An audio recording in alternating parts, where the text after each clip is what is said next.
What's up, everybody? Welcome to the Walkout Network. It's your man, Ant Walker, with another edition of Unleash, the weekly panel discussion show. So let's go ahead and jump right into it. We're going to introduce a special guest on the show. You've seen him many times before.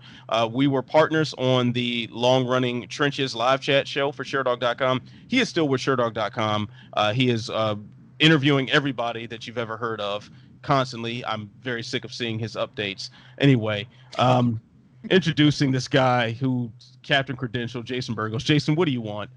This abbreviated version. I'm glad you mentioned that we used to do the trenches because I'm not impressed by your performance with this opening. I'm just not. Yeah, I used to give you all the grand introductions, but yeah, I'm just not feeling the same anymore. Like I don't know. I'm kind of over you. So now we're going to move on to the two gentlemen who need no introduction, but I'm going to introduce them anyway because I actually still like them.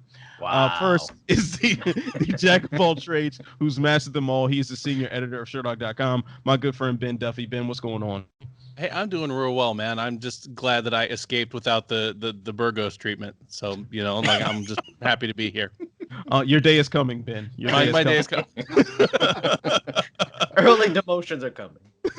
All right, so now, of course, it's time to introduce the man who anchors the panel every week with the stats, the facts, the figures, and the numbers. He is the associate editor of ShareDog.com, also a good friend, Jay Petrie. Jay, what's going on, my man? Well, for one, I'm happy that Burgos is joining us this week because I was demoted last week, so I need to pass that. I need to pass it forward. So I feel like we're going to have a real fun show tonight. But before we talk about all the ridiculous things that are about to happen this weekend, I think it's important to note something that happened this past weekend. The stat of the week is 1.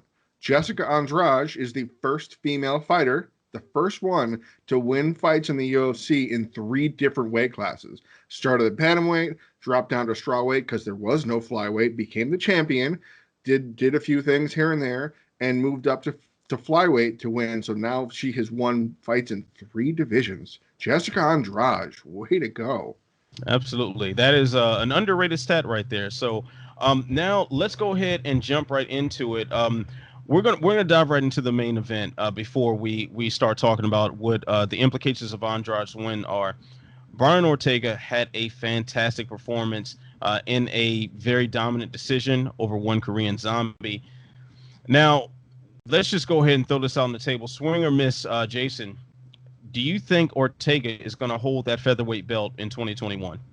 I think it's very possible. And I actually got some stats. I did notes. I prepared for you guys. I'm trying to bring the best game I can. That guy. So, for a lot of reasons. Time.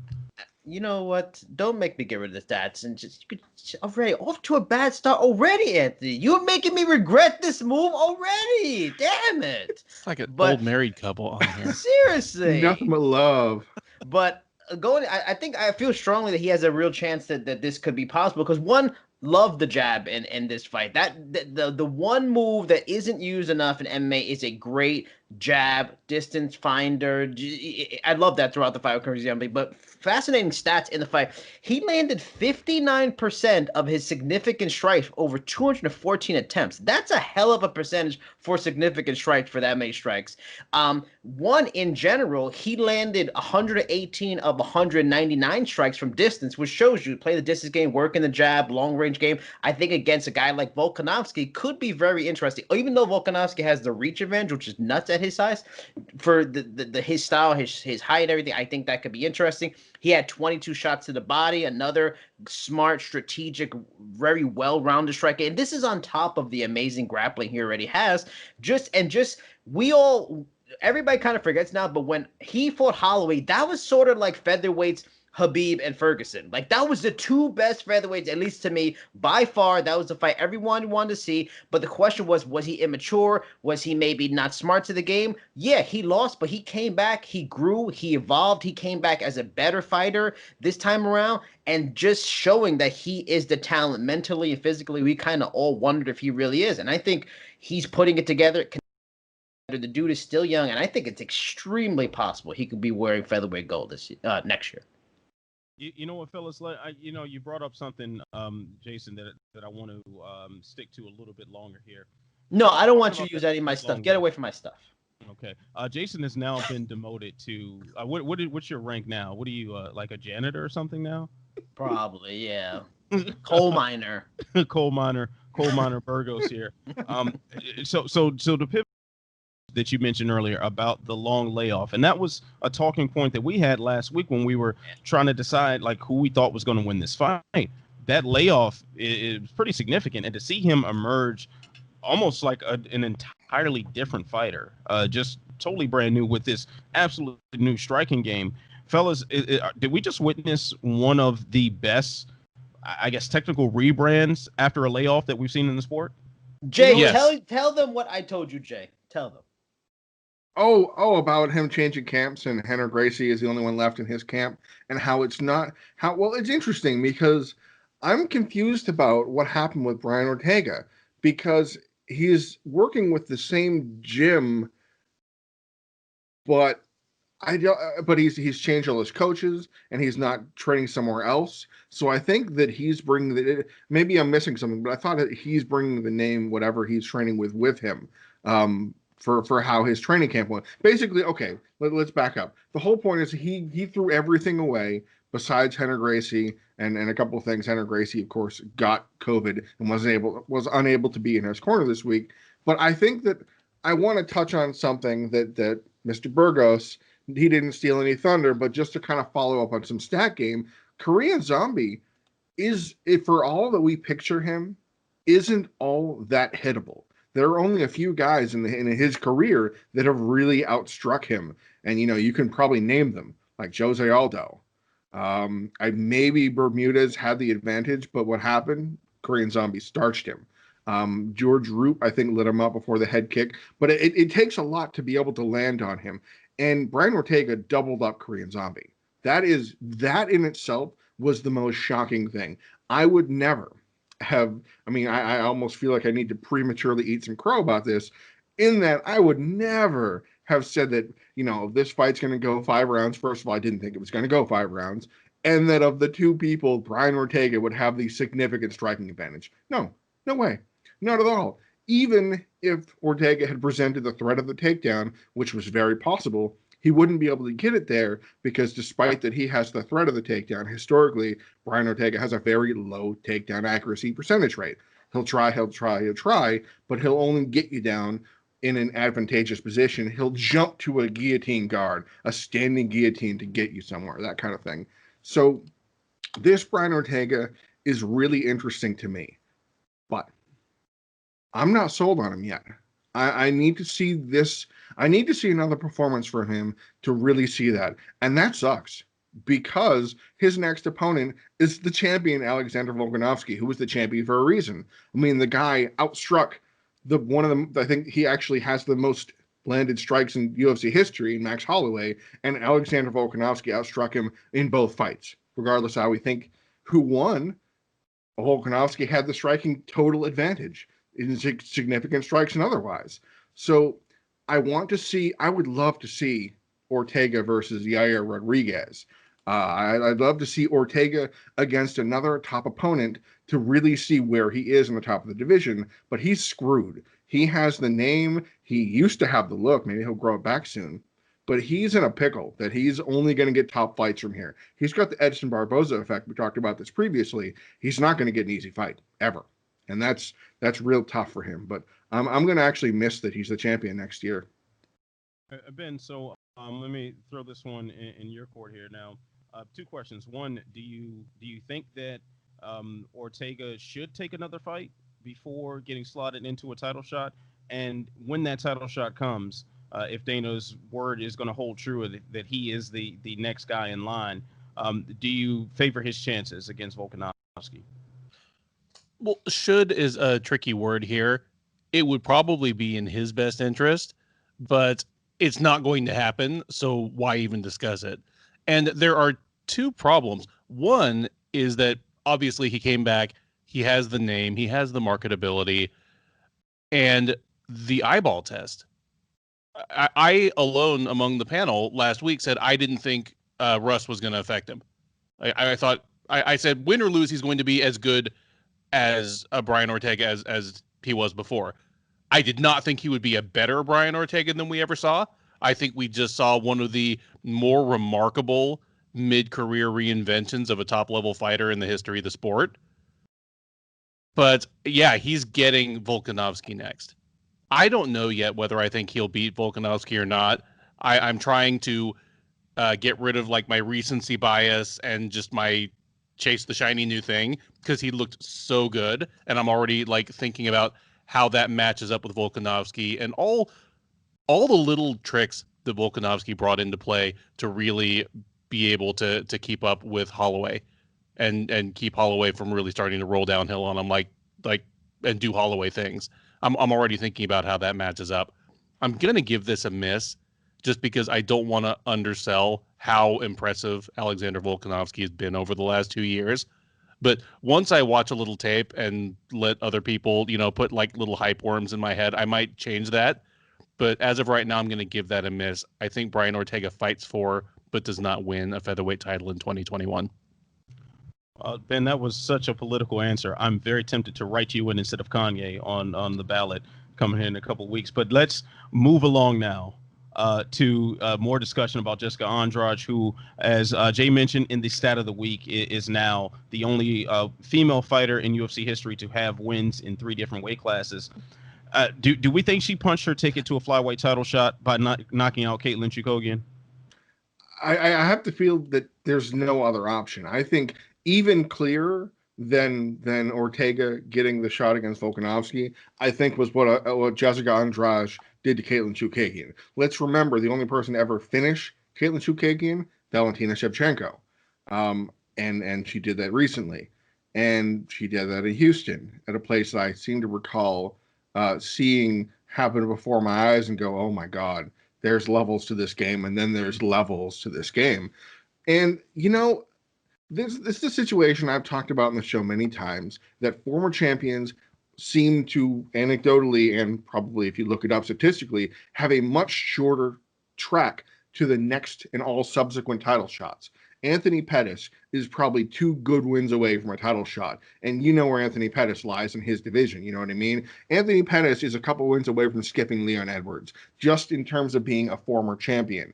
And I use him as an example, but that history is littered with Jose Aldo getting title shots off losses and things like that. I think Jessica Andrade really, I think personally, I'm going to go as far as to say she finally found her home. I think she found the division she wanted, and that's weird to say because she's 5'1". And this was something that some wise person said in a recent show, is that she was the shortest strawweight of all the ranked fighters. And yet here she is, all of 5'1", taking on a 5'9" Katlyn Chookagian and doing that to her. And just boss-rooting her to the body. Like, whoa, that power translated incredibly. And I look at the rankings. I look at the women's flyweight rankings and look at everybody who's going to go through the list. And hey, man, respect to Jennifer Maia. God bless her, she's trying. But when Valentina Shevchenko fights Jessica Andrade early next year, I think of all the challengers, Jessica Andrade would have the best style and pace and pressure and I mean, honestly, that is the power. It's really that power that she could challenge her. And the only person I can think of in the divisions that Shevchenko was running to that has that power is the woman that beat Shevchenko twice, Amanda Nunes. So I think that Jessica Andrade presents a really fun style matchup. And you know what's funny? She's a former champion. She's going to lay a trail of bodies until she gets to the title shot. She's still going to be a 5-1 underdog in that fight. But I am all for it. Let's do it. Let's do that after Shevchenko Maia gets done and we go, oh boy, that was fun. So yeah, I'm game. I've got to say that, I don't think it's fair to attribute that stat or that record to Andrade when Mackenzie Dern is out there having won fights at 115, 116, 118, and 121 pounds. 123 pounds, baby. Yeah, like she's a 5-division champ out there. Dern weight forever. Everything Jay said. Andrade will be a plus 400 underdog when she fights Valentina Shevchenko, but she's the only person in that division that won't be at least a 10-1 underdog.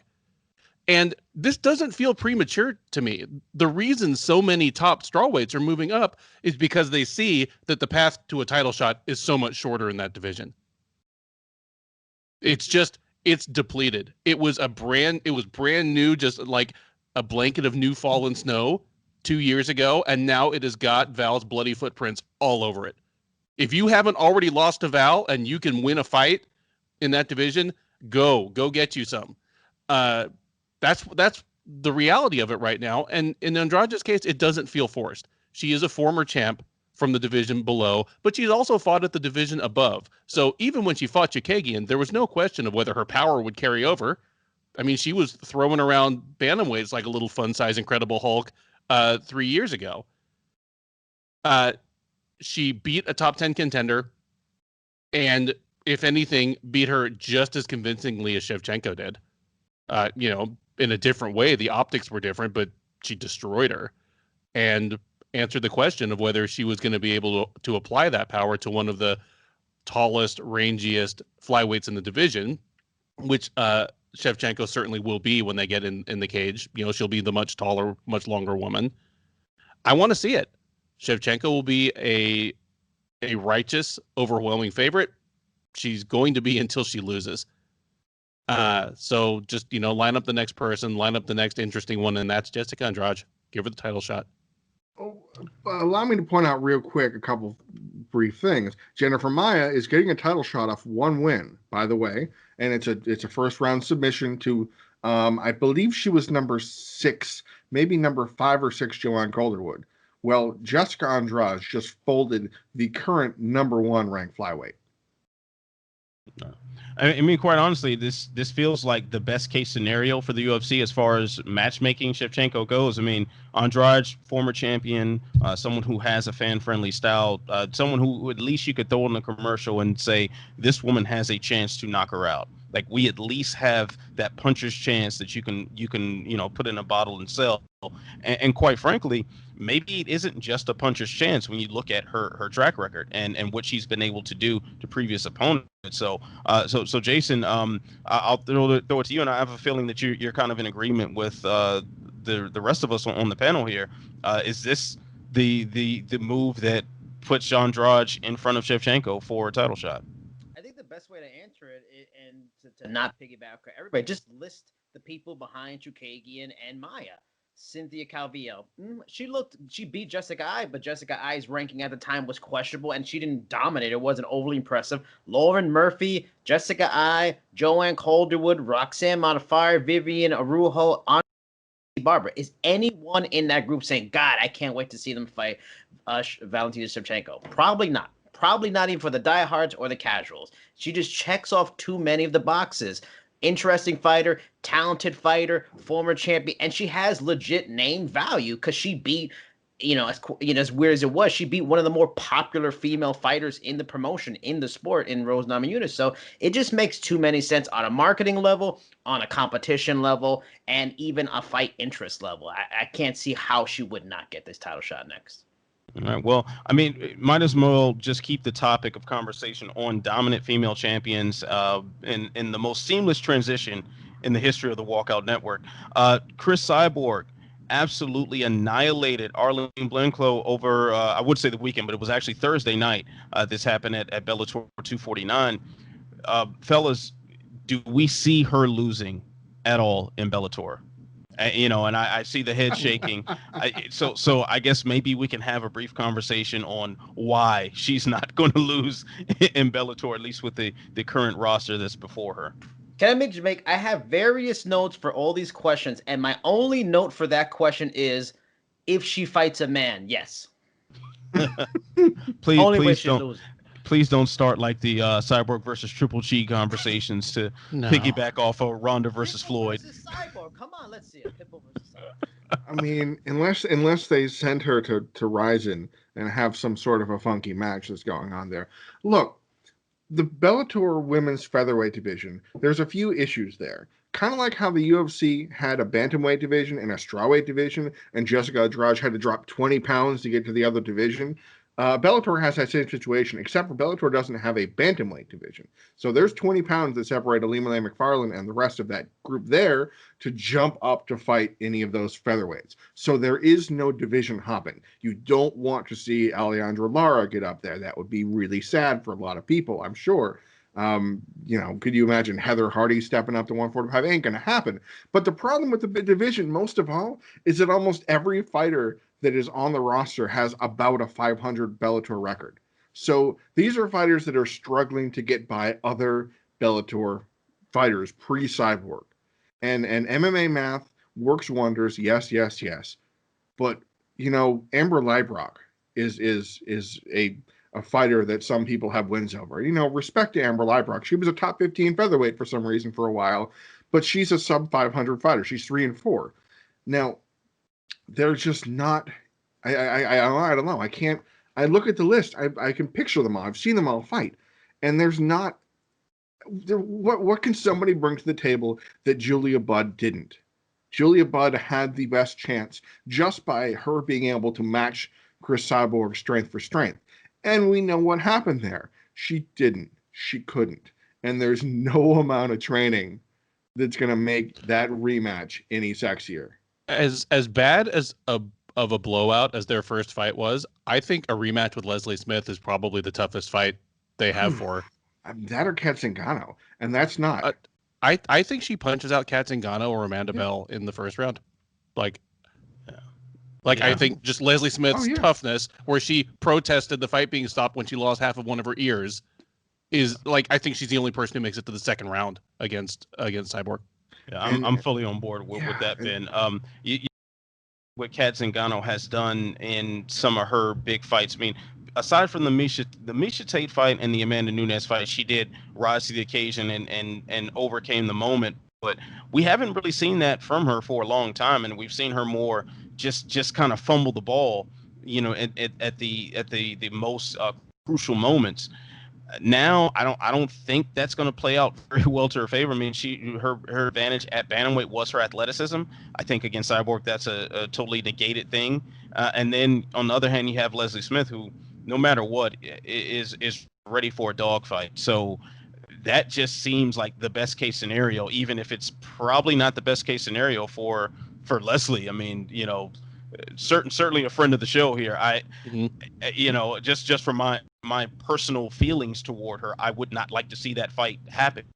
But that's probably the best option that Bellator has as far as putting somewhat of a challenge in front of Cris Cyborg. That's really, really tough for her because she has if I remember correctly, a fairly clear-cut loss to Arlene Blencowe. So MMA math rears its ugly head here. Yeah. So Jason, anything you want to add before we pivot along here to another topic? Yeah, Pitbull versus Cyborg. That's all. Oh, the chaos. He means Patricky though. She might win that one. I don't know if he's got stuff to deal with. He's got an ear infection. I don't think he wins that fight. Yeah, we had some serious illness. Yes. Oh no, I wasn't trying to make light of it. Labyrinthitis. Yeah, it's an inner ear. It's it's almost like what Dana dealt with Meniere's disease. Meniere's, okay. Very similar, very difficult situation. Yeah, that's not helpful for a cage fighter.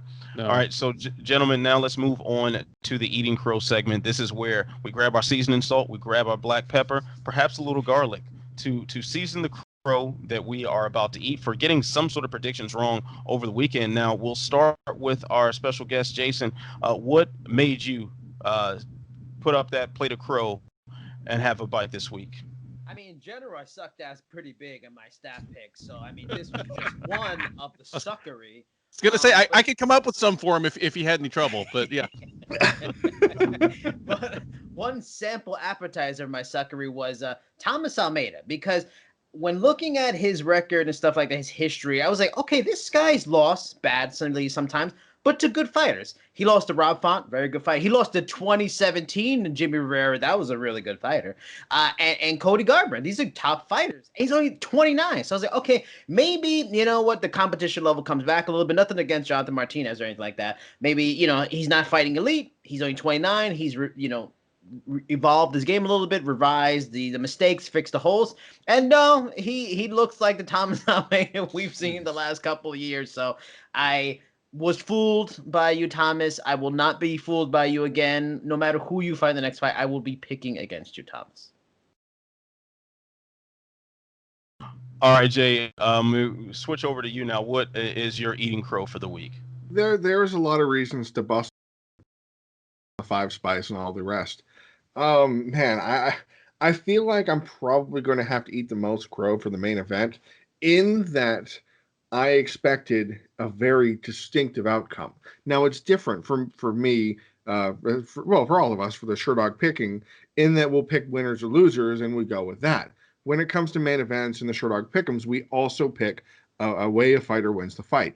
So when you pick Chan Sung Jung wins by first round knockout, and then explain in analysis, now it's that not only is Chan Sung Jung a fast starter, but Brian Ortega has a very deliberate pace, and that can cause him to take some damage. And there was some recent discussion on whether or not Ortega himself is a slow starter, or is the fact that he's very opportunistic. He doesn't have a round-winning style, I believe somebody said. And that I thought was going to play to his disadvantage, get clipped early, and then, it's going to be a big problem for Ortega, because even though he's got a chin, I feel like if Korean Zombie is going to hit you half as many times as Max Holloway did, this is going to be a big problem. So I expected Chan Sung Jung was going to start early, start fast, land on the chin, and kind of get to Ortega before he gets his sea legs about him. Well, no, that didn't happen at all. So give me a big old fork. All right, Ben, what is your eating crow this week? Well, I got the Almeida versus Martinez pick wrong, as well as Jason did, for all the same reasons, so I won't go back to that one.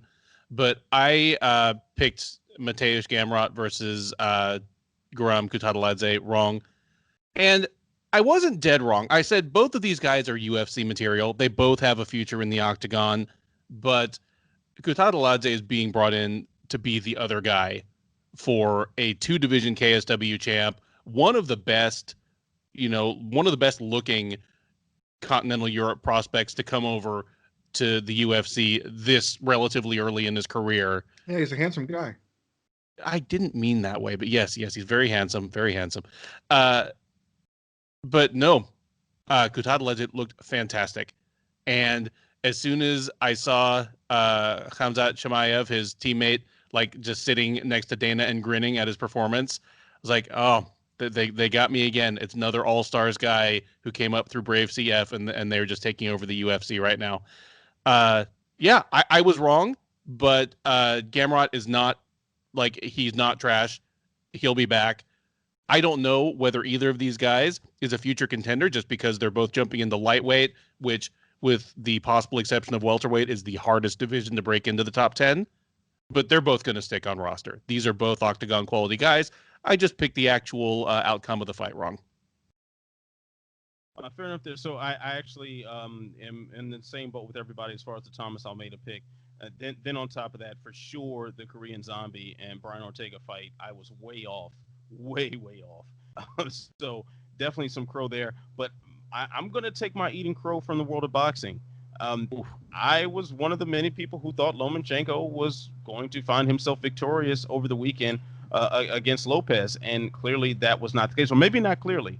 We will get into that in just a little bit there. So might as well just now move on to what is the greatest titled segment in all of media history. I'm not surprised, Mr. Falcons. This is where we share something that surprised us or didn't throughout the week of combat sports, whether it be the pre-fight, the fights themselves, the post-fight, or just related news. So I'll start with you on this one, Ben. What is your I'm not surprised, Mr. Falcons moment this week? I don't know whether I'm legitimately surprised or ironically surprised, but I definitely felt some kind of way when I saw that Conor McGregor opened up as a favorite over Dustin Poirier in what will be their rematch, assuming it goes through as planned. Just, I don't know whether I'm laughing because the odds makers are just discounting everything Poirier has done since those two men fought the first time and how good he has generally looked, or, whether I'm laughing at myself because I forget how impressive McGregor has looked every time he stepped into the cage against someone not named Khabib Nurmagomedov. I don't know what I expected the odds to be, but whatever I expected them to be, I'm surprised. All right. I'm also surprised that I care about that fight, and I'm now excited for it to happen. I was going to say that McGregor's never going to get me again, but he's got me. I want to see that fight, and I want to see it. I want to see it at lightweight, and just let it happen without anybody doing something stupid. How much of a favorite was he? What is the number? $1.80. Yeah, like close. Like you can get Poirier at one. Well, you're supposed to be able to get Poirier at 160 right now. The reason I say that is because BetOnline got destroyed by a cyber attack this past week, and the whole book has been down for several days. So I would advise the people keep their distance for a little while. Yeah, and then plus also if you want to put money on Poirier, all the dumb money that goes toward McGregor as the fight leads up to it, you'll get much better action for Dustin. That's the other thing that will widen as this approaches. So it sounds like Ben has decided to chase his proper 12 with Kool-Aid this week. So now we're going to move on to Jason. What is your I'm not surprised, Mr. Falcons moment this week?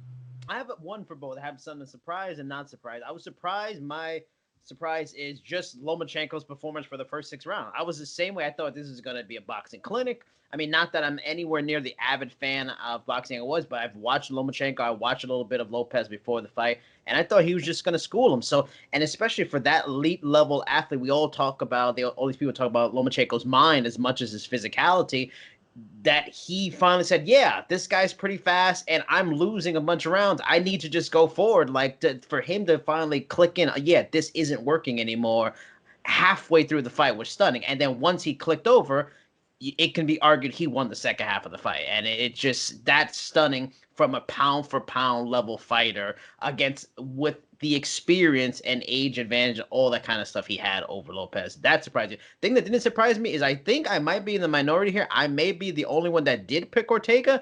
And that's what I talked to Jay about. From all the times I've talked to fighters, they've always consistently told me that one time that fighters can get better is in between fights. And he had so much time away from the Holloway fight, and the Korean Zombie fight got changed and rescheduled. He had so much time to just work on his craft. Part of me, as much as I sucked with my picks and suck in my picks in general, part of me was thinking, this guy, if he's as smart as I think it is, he's going to get better. And he's going to come into this fight a different fighter. And he actually did live up to what I expected, so I was not surprised he was a better fighter than we last saw. All right, good one there from you, Jason. Now, Jay, ball's in your court. What is your I'm not surprised, Mr. Falcons moment this week? Man, I think I'm going to go with the boys here. I think I'm going to split it up too. I think it's a good day to throw a wrench in things because there were some small yet pretty darn surprising instances. Now, the first of which came, I believe, only a couple hours ago, and this is a new matchup announced by Bellator. And the reason I'm surprised about it is probably because I'm ironically not surprised about it, in that Jake Hager, Jack Swagger, the wrestling star, has a new opponent in the form of a 40-year-old super heavyweight named Brandon Colton, who he made his pro MMA debut about 5 months ago. He's 2-0 with 2 first-round knockouts. 275, I think, was his last weight, which, by the way, is above the heavyweight limit. So that's the guy who Bellator is obviously signing to fight Jake Hager. Now, who the heck knows? This guy may have, big hands that can do things that we don't know that he can do things. But unfortunately, his wins are against guys that are, I think one of them is 0-6, 0-12, 0-something. Not a hot shot record. So, boy, and his nickname is the Bone Crusher, and I have the feeling his bones may be crushed. Just hopefully it's not the groin, because that's what happened to Jack Swagger's last fight. So the other surprising thing is let's go move on up a little bit, like my backdrop tonight. So Ryzen and former UFC fighter and Ryzen champion, Hamderlei Silva, has been on an absolute tear since leaving the UFC. Hamderlei Silva is a good, I don't know, which 5'2", 115 sopping wet. She's very, very small. Strawweight was not the division for her. She fared poorly in the division. But when you fight, Joanne Calderwood, and you look 2 weight classes smaller than Joanne Calderwood, okay, maybe. So she dropped down to atomweight when she left the UFC, won the title in Road FC, defended it a few times, went to Ryzen, and schooled Ayaka Hamasaki. I say schooling, it's a close decision, but when you do that to Ayaka Hamasaki, that was crazy impressive. Now, Sohee Ham, all 6 of her wins have been over top 15 atomweights in the world. Like, she has... If you want to see head-to-head matchups in the ranked divisions, Sohee Ham has them all. And by the way, she had 4 of her last 6 wins are by knockout. Those are her first 4 knockouts she ever has scored before. So she is a woman possessed. And the reason why that matters is because she is no longer the Ryzen champion. She gave that up. She couldn't agree, the terms, whatever, something. She is now with 1 championship. So she will fight at the question mark division, an undisclosed time, location on a pre-recorded card, I'm sure. And we'll hear about it weeks after it happens, because that is what 1 championship is doing. That's not rude of me to say. This is actually happening, that 1 championship is actively tape delaying cards by weeks. So we're going to see Hamderlei Silva in 1 championship. And that wasn't very talked about this week. And I understand why, because it's the atomweight division in women's mixed martial arts. In Japanese MMA, it's a niche of a niche of a niche of a niche. And it is a very difficult and very unknown about and unpopular thing. It's just who will be there to read about it besides us. We're some of the people who might even know her name, let alone everything else. So that is a surprising thing that Hamderlei Silva is now among the 1 championship roster. So best of luck.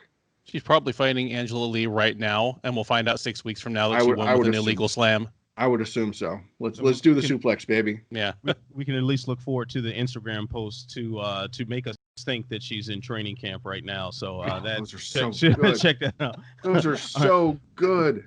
All right, now my I'm not surprised, Mr. Falcons moment comes courtesy of UFC welterweight James Krause, who I was very surprised that he has apparently survived the rest of his time in Abu Dhabi on Fight Island after absolutely trashing the accommodations provided by the UAE government and highlighting his discontent with fighting on the sequestered segment of Yas Island. So, wow, that definitely provided some comedy. So I hope James Krause, hope you made it out alive, and happy to sit down and chat with you about your experience. So now let's move it along here. But if I'm not mistaken, the next segment is the speed bag. This is where I get to flex my authority on you mofos. Just got to pull up the clock, and you gentlemen will have 10 seconds to answer these questions. And of course, my clock likes to act up when I'm doing things in real time. But anyway, looks like it is settled. And I will start with you today, Ben. You will get 10 seconds on the following question. Did the right fighter win in the Lopez versus Lomachenko fight? Yes, the decision was correct. The one scorecard that was like 9 rounds for Lopez or whatever was ridiculous, but other than that, yeah, he won the fight. Jake. It's funny. I had expected that Lomachenko would be way up on the scorecards, but he wasn't. I got it for Lopez, and 119, 109, stop judging. Jason. Completely. For me, it was like a 7-5, maybe a draw, but I thought it was completely right. All right, good. Okay, so Jay, we'll begin with you on this one. What took so long for the UFC to announce Peter Yan versus Aljamain Sterling? I think they were waiting for about 4 fighters to bow out of the match, like Moraes and Cejudo, maybe Jose Aldo gets another shot, and finally, like, fine, I guess we'll do it. Whatever. Jason. Yeah, I mean, they just didn't want him in the fight. They wanted Moraes, they wanted somebody else, and now they're gonna get the right fight. God forbid, for once they got the right fight. Ben. They waited until he had no other option. That's it. God. But that's the thing. They had an option, and he still waited for no option. They could have put him on a. They could have scheduled him for an upcoming fight card. Like there's the November 14th show, which is in less than a month, doesn't even have more than one card worthy of a main card. And it's no disrespect to the fighters, but the only fight worthy of seeing is Lavinia Souza versus Kanaka Murata. And that card is in a month. Why wouldn't you do it there? But no, you had to drag your heels anyway. Sorry, go ahead. How Conor McGregor and Nick Diaz almost got a booking before Sterling got his title shot. That makes no damn sense. Now I really feel bad for Ngannou. He is the champion of not getting a deserved title shot. All right, well, Leon Edwards is going to show up. Yeah. Yeah. And Frankie Edgar might say something though. All right. Well, let's go ahead and get this last question out the way, Jason. I'm going to start with you. Why is the UFC so adamant on making Conor versus Dustin in January? I think they're trying to do full-on MCU, and they have a phase, they have plans, and they don't want to put him in phase 76 or something. All right, Ben.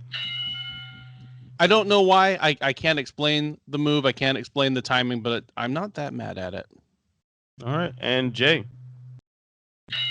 It has to be a fiscal window kind of thing that they want to be able to produce a big pay-per-view card they can sell at the beginning of the year. It's the only thing that makes sense to me.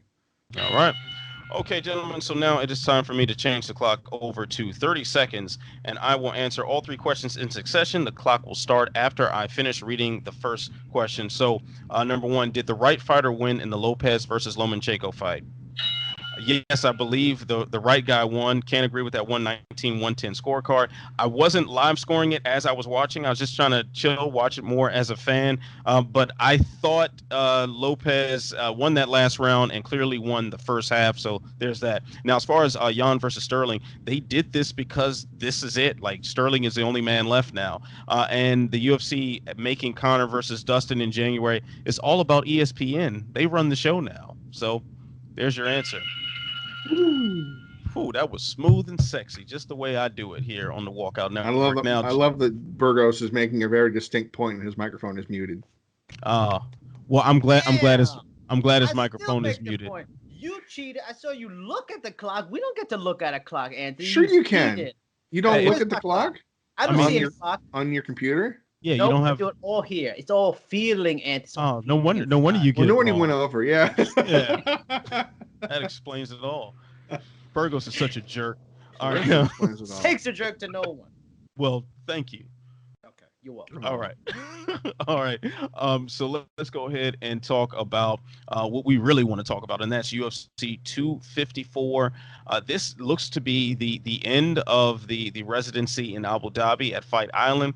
I'm pretty sure they'll revisit this at some point as coronavirus cases continue surging around new parts of the world, especially here in the U.S. But anyway, we've got a title unification bout between the undisputed champ Khabib Nurmagomedov and the interim champion Justin Gaethje.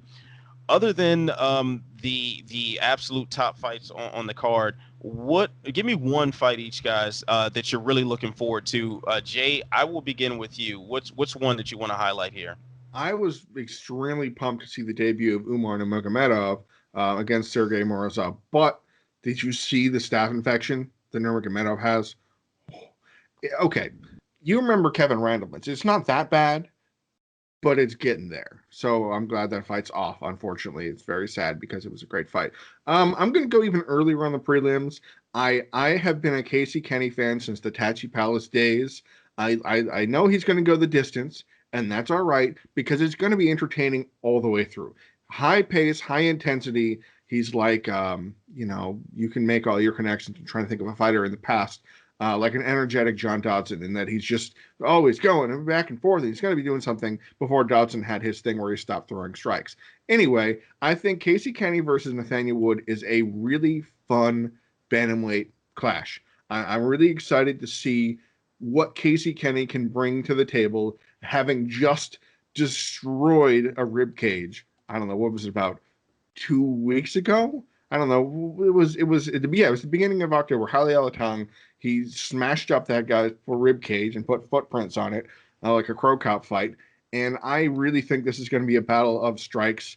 And it's going to be a kind of fight that Sherdog out of there, Tyler Treese is going to hate, and that it'll be a high-paced kickboxing match where neither quite has the power to finish the other, but I think it'll be very entertaining all the way through. So I'm looking forward to 3 rounds of I'm having a hard time keeping track of everything that's happening on the play-by-play, that kind of fight.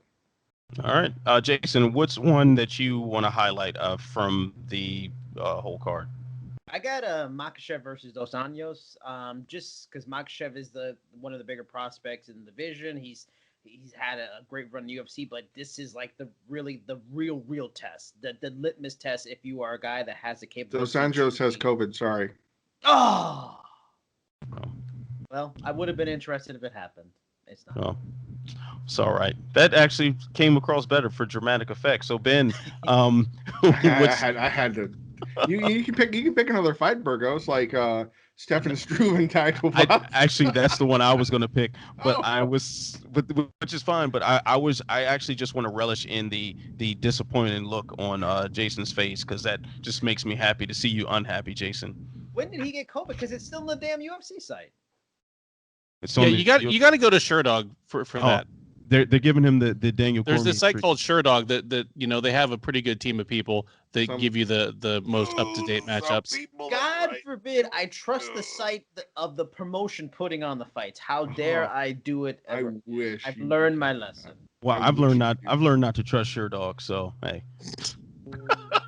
it's a nest of snakes up in there. Yeah.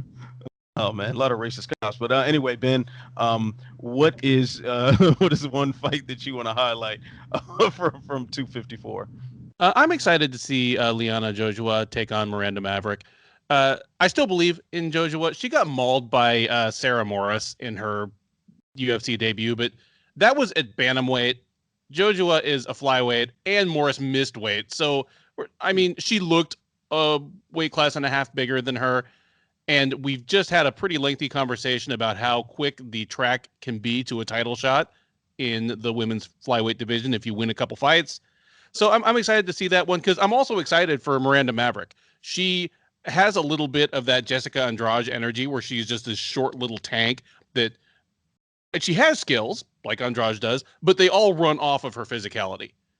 You know, Andrade won last Saturday by doing things that she should not have been able to do to a 5'9" woman who could punch her from halfway across the octagon, but her just brute strength and her explosion made it work. Maverick has a little bit of that as well. So I'm really excited for that one. Probably my most looked forward to fight on the undercard, and then I'm just hoping that the Ankalaev and Kudalaba rematch gives us it can't be as big a shit show, but if it could just give us something, approaching, that'd be great. I think it'd be more interesting to see if the fight actually happens. So that's kind of more the watch for me, whether they actually make it to the cage across from one another. But as I said before, I just wanted to highlight Stefan Struve versus Tai Tuivasa. Not because it's going to be any sort of just really technical affair, but because somebody's probably going to get their jaw cracked.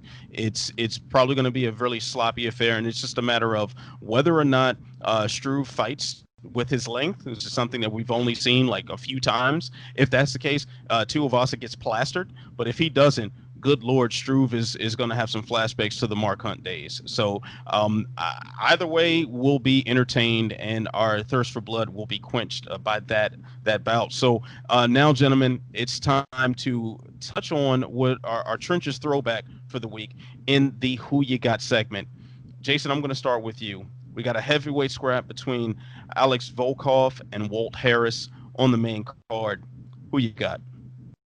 I mean, everything technically is on Volkov's side. He is the better, pure, all-around fighter. But I don't know why I just have this weird gut feeling Harris is gonna win.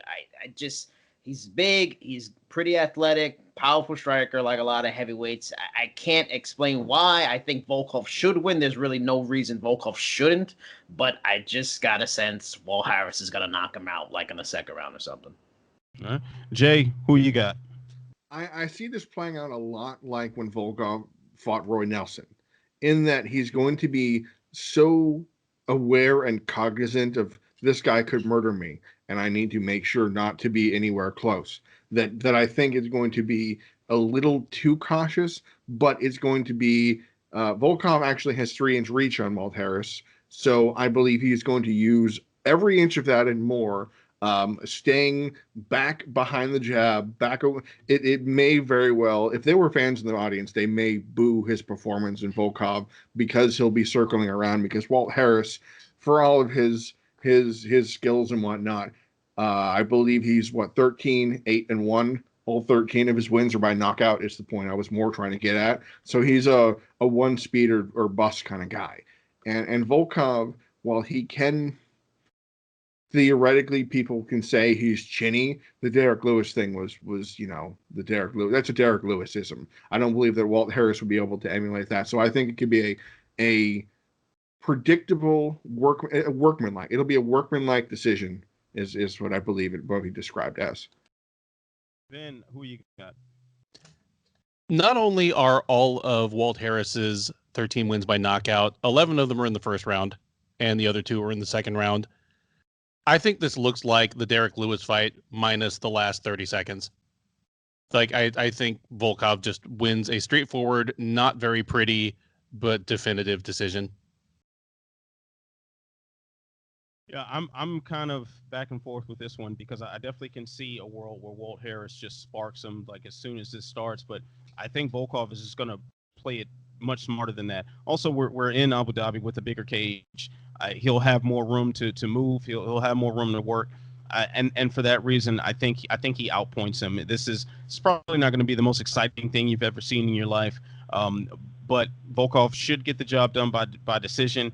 He's just going to have to avoid a lot of those crazy combinations too. And I think we do need to give Walt Harris some level of respect as a striker beyond his knockout capabilities. This is a guy who, until USADA flag came about, did outpoint Andrei Arlovsky in a primarily boxing match at UFC 232. So he has the ability, but I think Volkov, with the length, with the added variety in his kicks and whatnot, and the space to work with, I think Volkov should cruise to a decision here, and can't say this is going to be an exciting one.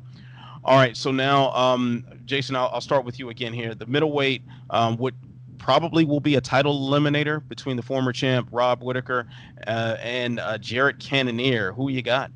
I love this fight.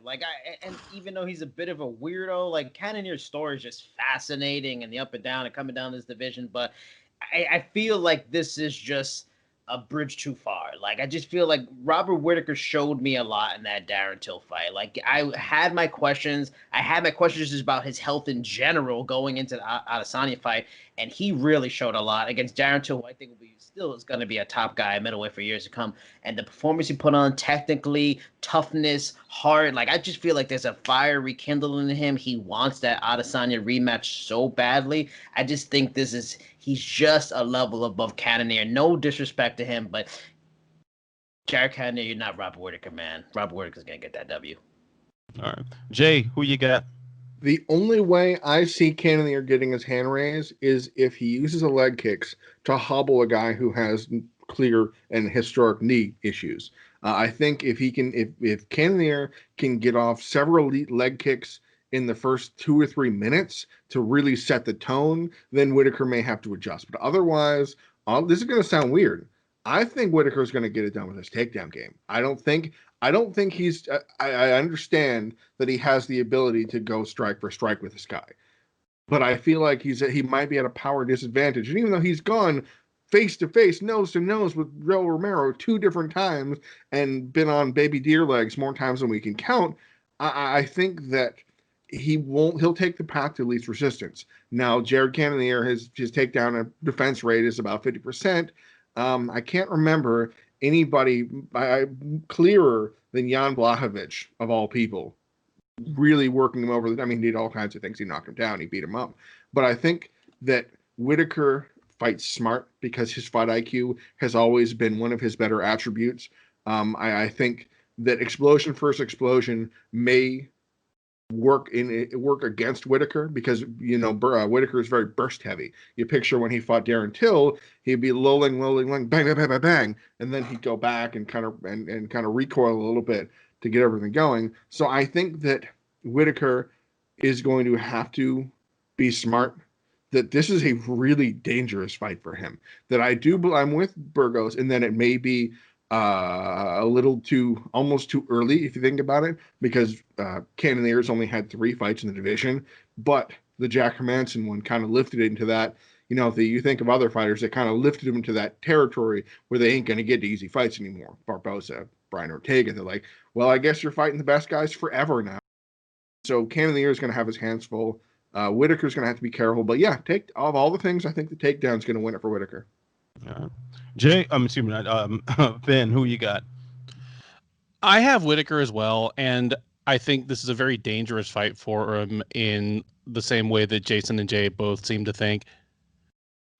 I felt kind of like cheesy and hokey saying this in the wake of the Till fight, and I still feel that way. But because I hate talking about like intangibles, but Whittaker came back and he seemed happier and seemed to have found a kind of work-life balance that maybe points to some longevity in the sport.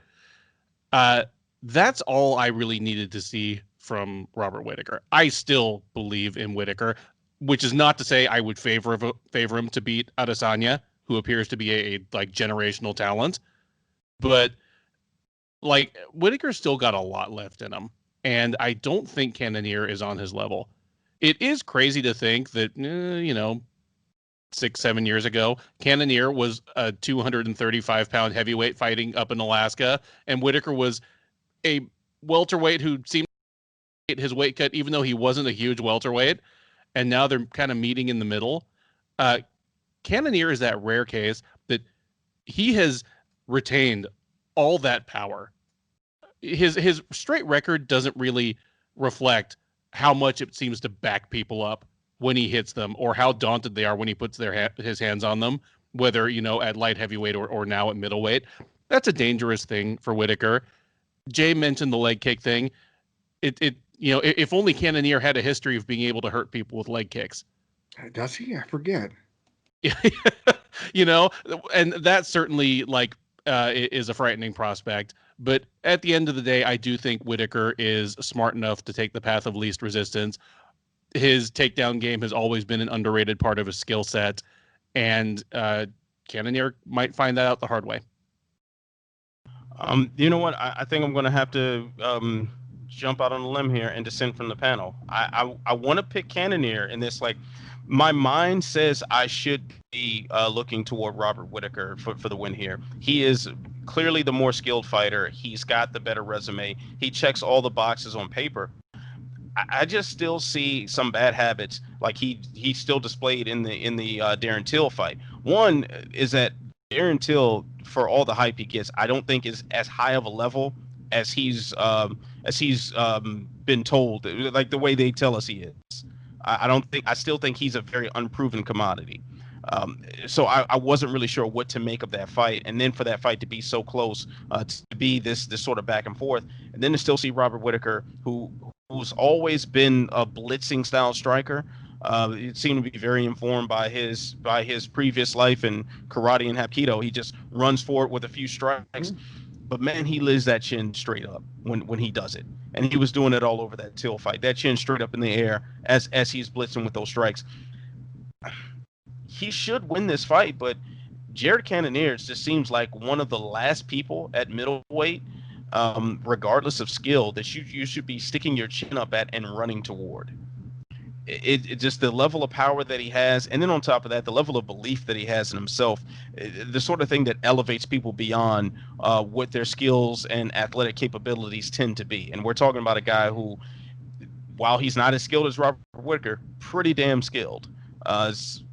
And we're talking about somebody who is very athletic to start with. So that belief enhancing those gifts seems like a dangerous combination for a guy who still, despite all of the good he can do, is very capable of just self-sabotaging by making some odd technical mistakes for someone at that high of a level. So I'm reluctantly going with Cannonier here, and it might get ugly. It just might get real ugly. All right, and now can I just add something real quick? Sure. It still blows my mind that Robert Whittaker is still only 29 years old. Yeah. Cannonier is 36. if their ages were switched based off their experiences, what they've been through, how they look, how they've been performing of late, would you be surprised? If Whittaker was 36-year-old, Cannonier was 29, would you be Not at surprised? all. Right, Crazy. not one bit. Yeah, it's hard to imagine with. I mean, just the Yoel Romero fights alone. Yes. You got to think like age Whittaker up to like 42. Absolutely. You know, He's got that's real cage years on him. And he was injury prone before that. Mm-hmm. Yeah. For the record, they're close to a pick'em right now. You can get Whittaker actually at even money. Yep. And you can get Cannonier as low as like minus 110. Mm-hmm. It makes a lot of sense. I think this fight is a lot closer than what the average person would see if you just look at their resumes. All right, fellas. So now let's go ahead and get down with the fight to that should have been Khabib Tony, but instead we got Khabib versus Justin Gaethje. So Jason, who you got? I feel like until further notice, you just can't pick against Khabib. If there's one guy that should be the guy, this is the guy. He has the wrestling that everybody's talking about. He has the insane striking. He had that growth in the last fight. But I mean, easy here, quick Sherdog plug in the pros picks that I have up. I got 20 different opinions.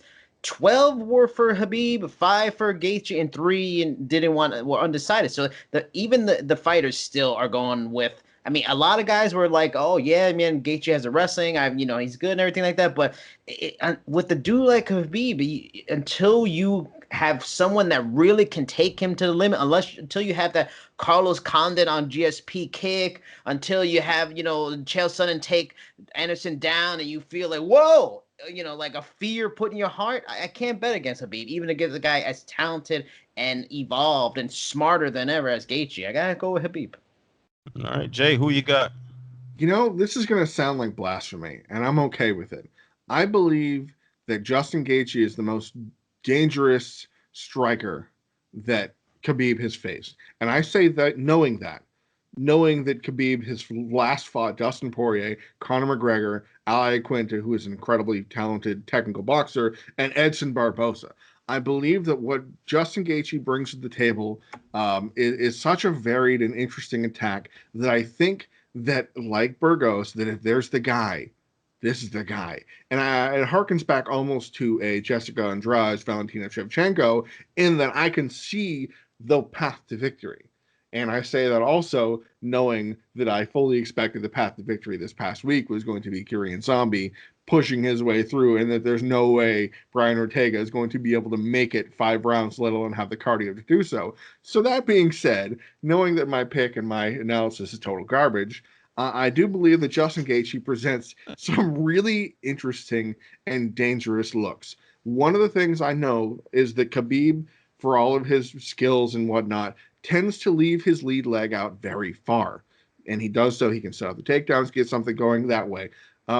This is like serving up on a platter with a big metal lid for Justin Gaethje to do what he does best, because Justin Gaethje, we always have said Edson Barboza got the scariest leg kicks, or Jose Aldo has the scariest leg kicks. Well, Justin Gaethje has how many TKO leg kicks in his credit, and how many fights has he won or just about won due to leg kicks? I mean, let's be honest.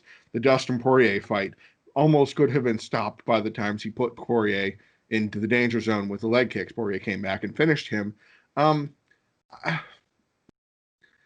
I say this seeing that the betting line right now has Khabib. This is on Monday night. Is that Khabib has the line at minus 345. He's almost a 350 to favorite. So Justin Gaethje's comeback is about 3-1. I feel that is a more off betting line than Cannonier Whittaker. Like, I feel that Whittaker should be a much higher favorite based on what he's accomplished, based on what he can do, what he's achieved versus Cannonier. Whereas I think that Khabib should be a favorite, a rightful favorite, but almost he's approaching 4-1.